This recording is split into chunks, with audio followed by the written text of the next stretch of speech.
Good day, ma'am. Good day, classmate. Today, I will going to discuss about Rizal as an ilustrado.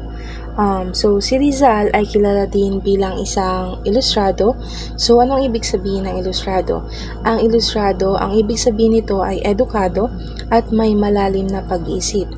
Kilala naman natin si Jose Rizal na may pinag-aralan.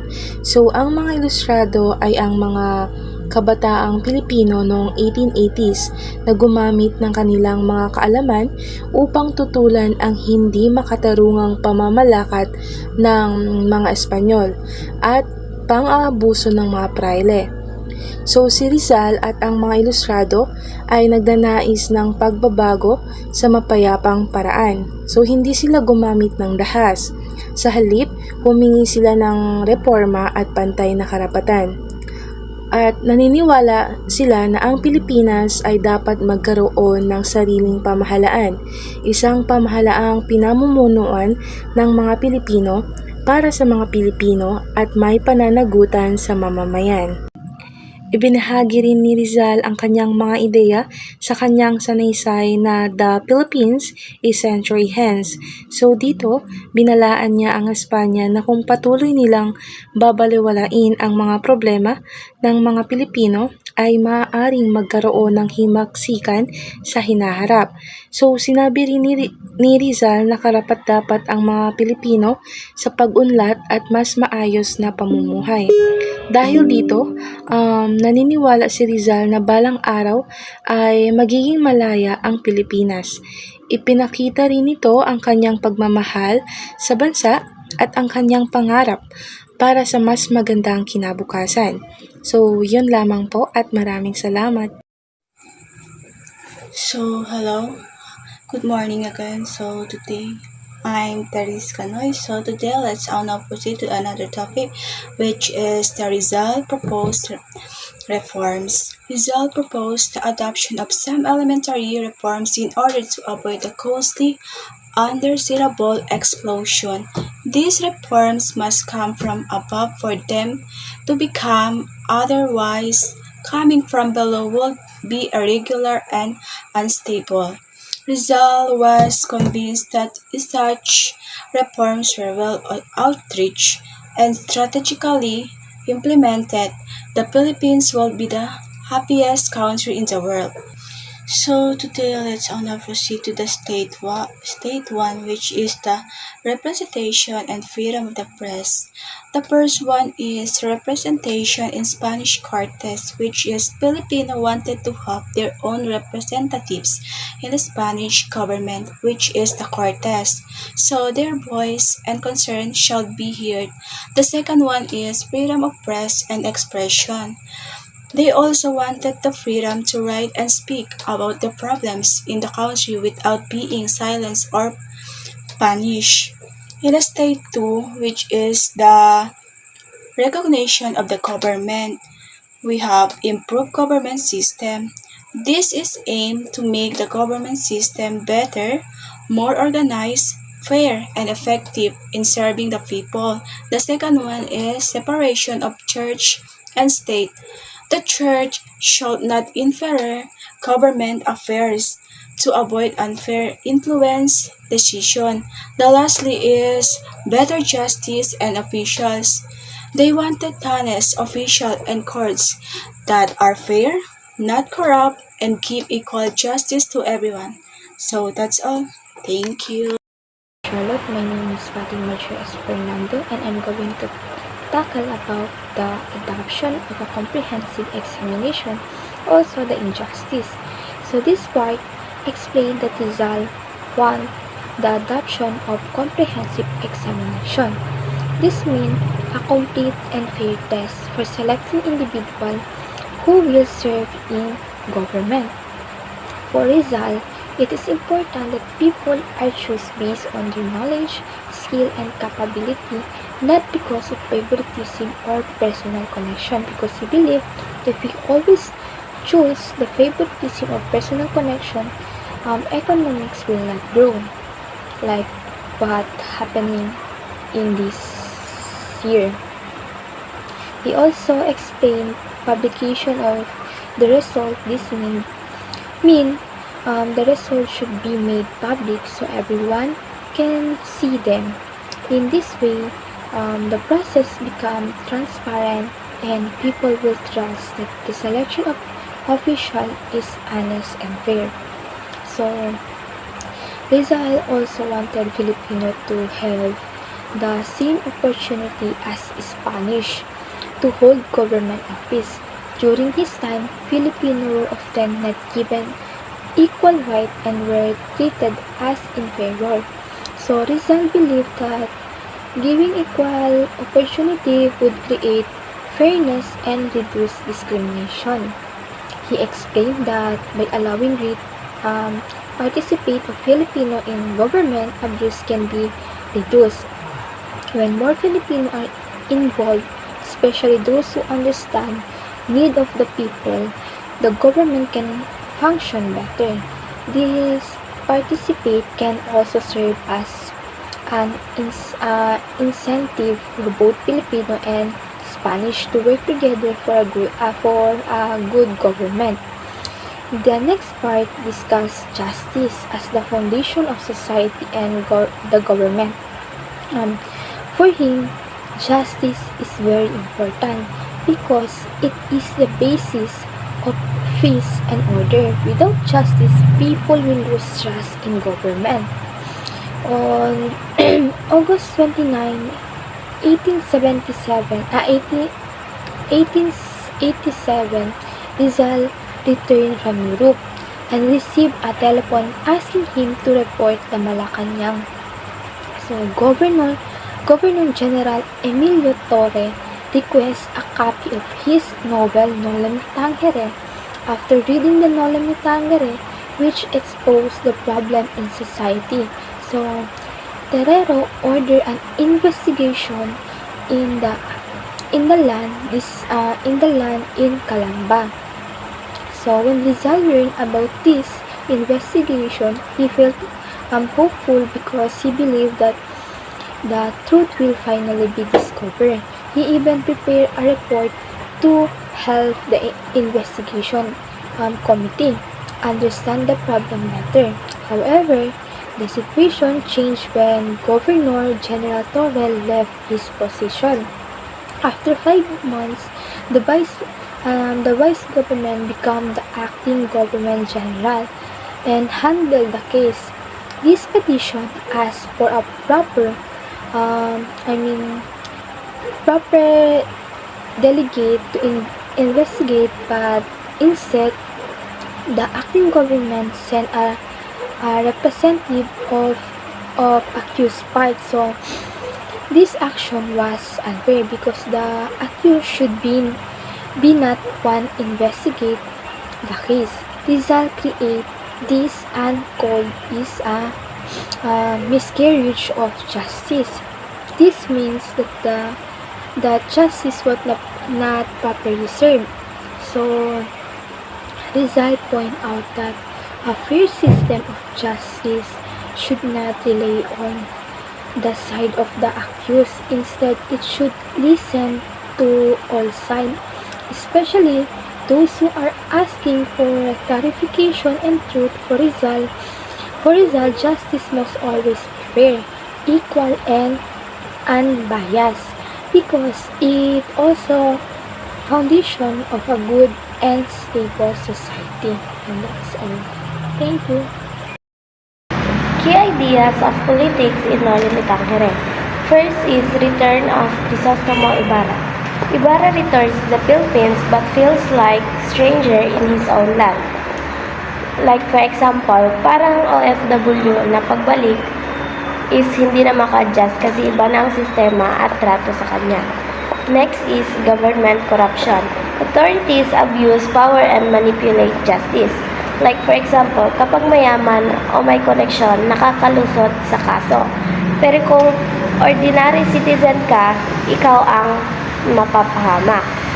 So next is abuse of power, church and state. Religious and political leaders control people's lives.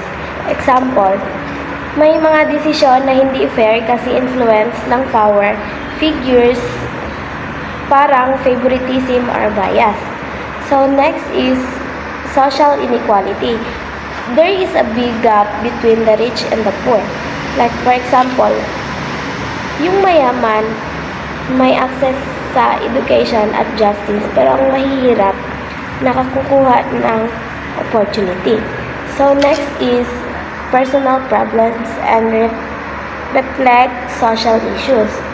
Rizal used personal family issues to show bigger societal problems. Like for example, yung problema ng isang pamilya, hindi lang personal represent siya ng mas malaking issue ng society. Next is colonial oppression. Filipinos were abused and controlled by Spanish colonizer. Like for example, parang may group na dominant at sila ang nasusunod, habang ang iba walang power. So next is exposing the truth, hidden revenge. Rizal used the novel and reveal injustice instead of direct revenge. Like for example, parang paggamit ng social media ngayon, parang i-call out ang mali at ipakita ang katotohanan. So, next is Rizal main goal, to awaken Filipinos about the reality of their society. Like, for example, gusto niyang mamulat ang mga tao para mag-demand ng changes. So, last is relevance today. The issues in the novel still exist today. Kasi hanggang ngayon may corruption, inequality at abuse of power, kaya relatable pa rin siya. That's all. Good day everyone. My name is Francesca Lay Q. Castro. This topic is about what would happen if Jose Rizal were still alive. If Jose Rizal was alive, he would still tell the truth about the problem in our country. He might write book like El Filibusterismo to show what is wrong in our society. Because he is honest and brave, people in power might not like him. He could be criticized or even punished just like what happened before. The word filibustering is also changed. Before it meant to a person who speak against the government. Today it means giving a long speech in government to delay decision. Lastly, Jose Rizal would also speak about the problem today like corruption, poverty, and cheating in election. So, in short, Jose Rizal would still fight for the truth and for the good of many people. Thank you. Good day everyone, especially to Ma'am Charlotte.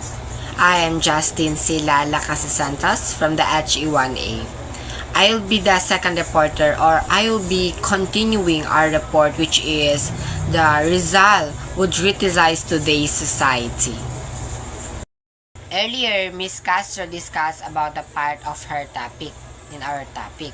Next, I will be discuss the part of my topic. The first one is Jose Rizal, critic of modern society. Pinapakita ni Rizal na maraming problema sa lipunan tulad ng korupsyon, injustice at pagiging selfish ng ibang tao, kaya kailangan ng pagbabago. The next one is corruption and abuse of power. Inaabuso ng ilang leaders ang kanilang kapangyarihan or kanilang posisyon para sa sariling interes instead na magsilbi ng tapat sa mga tao. The third one is the social inequality. Hindi pantay na pagtrato sa mayaman at mahirap, kaya maraming tao ang hindi nabibigyan ng opportunity. The fourth one is the lack of civic responsibility. May mga tao na walang pakialam sa community o bansa, kaya hindi sila nakikilahok sa mga bagay na makakatulong sa lipunan natin or sa in the future. The next one is the misinformation and poor critical thinking. Madaling maniwala sa ibang fake news o maling impormasyon na dahil kung sa pagsusuri at critical thinking nila. Weak education system. Kapag mahina ang edukasyon ng isang bata or ng isang estudyante, nahihirapan na mag-develop ng knowledge and skills at mas magandang values na magiging nila. Next is the colonial mentality. Mas pinapahalagan minsan ang foreign culture kaysa sariling kultura, produkto ng Pilipinas, which is na nagaganap ngayon.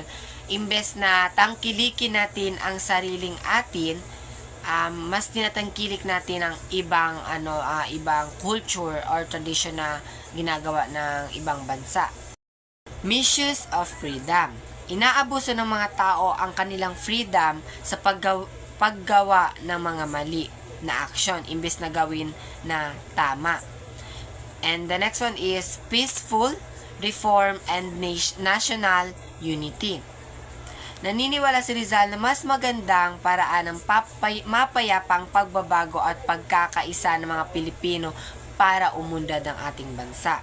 Sa lahat na nabanggit ko, importante ito, lalo na ngayon na kinakaharap natin ng mga challenges sa ating bansa, which is na kailangan natin ito i-take at i-preserve ang culture natin, tradition, or pwede naman natin katangkilikin ng iba, pero we need to preserve and to take this our culture na mas mapalawak pa at mapaganda ang ating bansa. At responsable din natin ito as a Filipino citizen na kailangan nating bigyan ng aksyon at maging mapanuri sa mga bagay na ginagawa natin. Dahil hindi lang ito, ang aksyon na ginagawa natin ay hindi lang parang sa ngayon, kundi para din sa kinabukasan ng mga kabataan. At yun lamang po, salamat.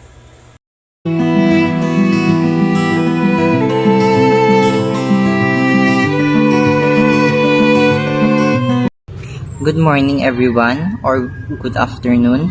Today we're discussing why Jose Rizal saw education not just a schooling or learning lessons but as a powerful way to free our people. This lesson is titled Rizal Education, or Education as a Strategy for Liberation. So first, why Rizal considered education as a strategy for liberation? Let's look back at what's happening during his time. Back then, education was controlled by friars or religious authorities instead of teaching people to think freely, know their rights, or improve their lives. Schools were used to keep Filipinos ignorant, obedient, and under colonial rule. Rizal believed that if education was taken away from those who use it to control people, it would become the opposite. It will become the tool to set people free. It will stop being an instrument of enslavement and become an instrument of liberation. Independence is useless without education, Rizal said. Second, education was Rizal's biggest priority because he believed it was the foundation of true freedom and independence. He even wrote in his book, El Filibusterismo, with Spain or without Spain, they would always be the same. And perhaps worse, why independence if the slave today will be the tyrants of tomorrow, Rizal said. What he meant here is even if we gain political freedom or remove foreign rules, if the people are uneducated, they will not know how to lead or govern properly. People who are used to being controlled will only become controllers themselves if they do not learn the right values, knowledge, and sense of justice. Education ensures that freedom is meaningful and beneficial for everyone. Third, Rizal viewed education as the solution to our country's problem. Back then, the Philippines faced issues in society, politics, and economy. He believed that through education and liberty, we could create reforms, fix these problems, and build a better nation. As scholars say, education is the key to understanding Rizal's lives and work because his whole life was dedicated to his own education and educating his fellow Filipinos. He knew that enlightened people are capable of progress, unity, and self-governance.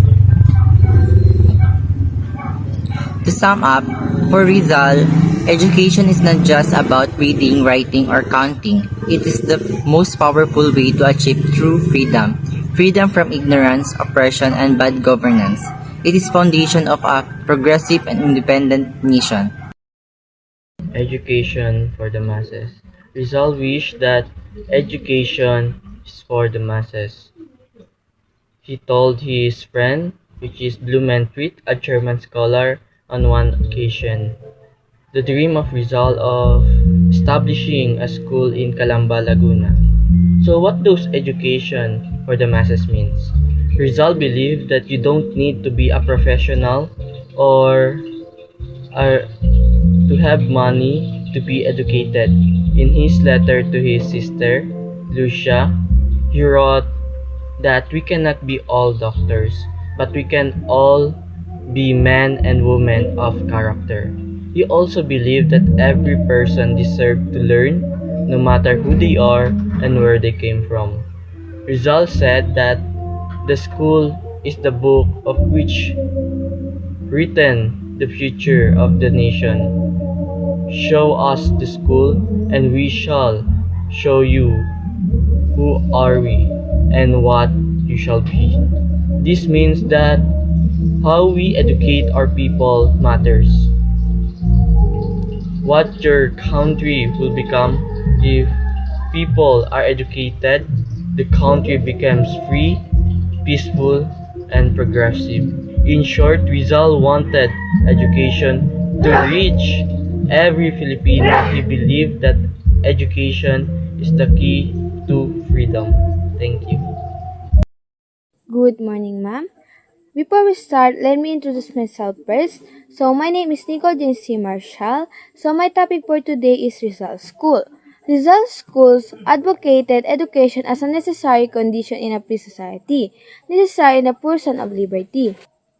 Ang ideya ng Rizal Schools niyang si Rizal ay nakasentro sa paniniwala na ang edukasyon ay napakalaga sa isang malayang lipunan. Para sa kanya, hindi tunay na maging malaya ang mga tao kung sila ay hindi nabigyan ng sapat na kaalaman at edukasyon. Naniniwala siya na sa pamamagitan ng edukasyon, natuto ang mga tao na maunawaan ang kanilang mga karapatan, mag-isip ng kritikal at makapagdesisyon ng tamang sa kanilang buhay. Bukod dito, ang edukasyon ay mahalagang kasangkapan upang makamit ang tunay na kalayaan o liberty. Dahil dito ay naging daan upang mamulat ang mga tao sa hindi magkatarungan sitwasyon sa lipunan. Sa ganitong paraan, natuto silang ipaglaban ang kanilang kalayaan sa maayos, makatarungan at mapayapang paraan. And the next is the admission test. The admission test in the School of Jose Rizal measures courage and character, not just intelligence. The applicant is brought to a forest. A walking stick is secretly left behind. At night, the student is asked to retrieve it. Other students try to scare the applicant. The test checks bravery, determination, and ability to face fear and challenges. Ang admission test sa school ni Jose Rizal ay hindi lang para sukatin ang talino ng estudyante, kundi para ang kanyang tapang at karakter.